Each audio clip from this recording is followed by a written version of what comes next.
All right, let's talk about something we've all been through. That one team project that just feels off. It isn't just about the work, right? It's about the people. So today, we're going to pull back the curtain on the unwritten rules and hidden roles that secretly drive every single team. Let's make the invisible visible. Okay, be honest. Have you ever had that feeling? You're giving it your all, working late, and you look over and see a teammate who seems to be, well, just coasting. It's that sinking feeling that you're the one carrying the entire project on your back. Well, if that sounds familiar, you are definitely not alone. In this explainer, we are going to break down the entire cast of characters you'll find on literally every team. The heroes, the helpers, and, yeah, the headaches. And more importantly, we're going to give you a real playbook for what to do about it. Okay, so first things first. To really get what makes a team tick, you got to look past the official job titles. A team isn't just some spreadsheet of skills. No, it's more like a living, breathing ecosystem full of different personalities and these hidden roles people play. You know, a really great team, it's like a jigsaw puzzle. You don't want all the same pieces, right? That wouldn't work at all. What you need are all the different pieces that fit together just right. When you get that perfect mix of personalities and talents, boom, you get the whole picture. But if that mix is off, the whole thing can just crumble. All right, let's get into the nitty-gritty here. On any team, you've basically got two kinds of roles people fall into. Those who push things forward and those who, well, drag things down. The trick is learning how to spot who's who. Okay, these are your team superstars. The A team. You've got the initiator, they're the one with the spark of an idea. Then the elaborator comes in and fans the flames. You even have the evaluator critic, and no, they're not just being negative. They're the ones making sure everything is on track. Oh, and you can't forget the comic relief. Seriously, they're like the oil that keeps the whole machine from seizing up. Every single one of these roles is absolutely crucial. And then there are these folks, the team saboteurs. You've got the dominator, who just shuts down every good idea, the blocker, who is basically a human roadblock, and of course the infamous slacker, the one who makes everyone else's job harder. And listen, these aren't just little pet peeves. These roles are active threats to your team's success. This quote about tug of war, it is spot on. It really nails the slacker effect. See, it's not just about one person not pulling their weight. It's way more sneaky than that. It's a chain reaction. Imagine everyone on the rope just thinks, yeah, I'll just slack off a tiny bit, no one will notice. Well, when everyone does that, the whole team loses, big time. That's the real hidden cost of slacking. So, when you see all these roles laid out, the good and the bad, you kind of have to ask yourself, which one am I, right?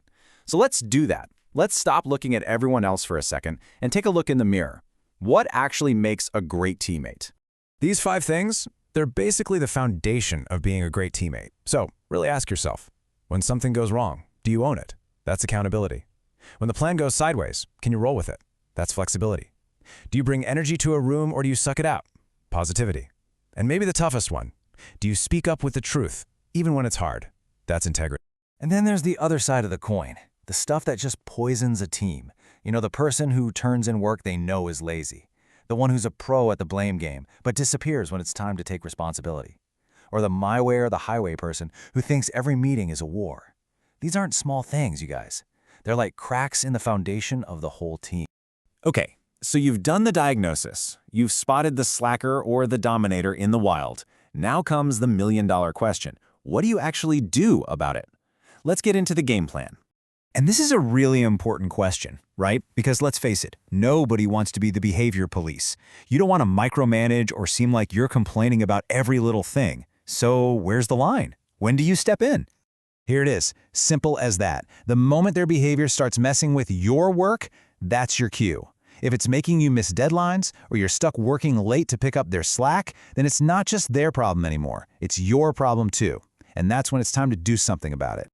Okay, so here's a 6-step plan for that conversation you're probably dreading. First, start with a little empathy. You never know what's going on with someone, right? So give them the benefit of the doubt. Second, make it a conversation, not a fight. Third, stick to the facts. No drama. Just, when you did this, this was the impact on me. The whole point is to solve the problem together. And seriously, going to your boss should be the absolute last final resort. So let's boil it all down. Do go in with an open mind and real specific examples. Don't just make a bunch of accusations. And for the love of all that is holy, don't just run straight to the boss. Remember, the goal here is to fix things, not to get revenge. Okay, we've talked a lot about damage control, but what if we could get ahead of these problems? What if we could build a team culture where this stuff just doesn't happen as often?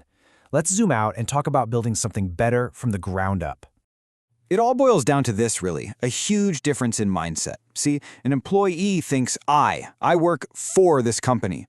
But a real team member, they think they work with the company. They know that when the team wins, they win. It's a totally different ballgame. Now, getting everyone to shift from I to we doesn't happen overnight. But there's this one super simple, really powerful tool you can use to get that ball rolling and help your team connect on a deeper level. Think of it like a cheat sheet for your team. Everybody just fills out a quick profile. Name, role, what they're working on. But here's the magic ingredient. A section that says, "Come to me for help with." Instantly, everyone knows who the go-to person is for what. It makes it so much easier to ask for help, and it reminds you that your coworkers are actual humans, not just job titles. And for someone new on the team, oh man, it's a lifesaver. It's such a small thing, but the payoff for collaboration is huge. And that really brings us back to the most important question of all. After we've gone through all these roles and rules and mindsets, it all comes down to one thing. Are you just an employee, or are you a true team member? Only you can answer that. The choice and the impact you make is all yours. Thanks for digging into this with us.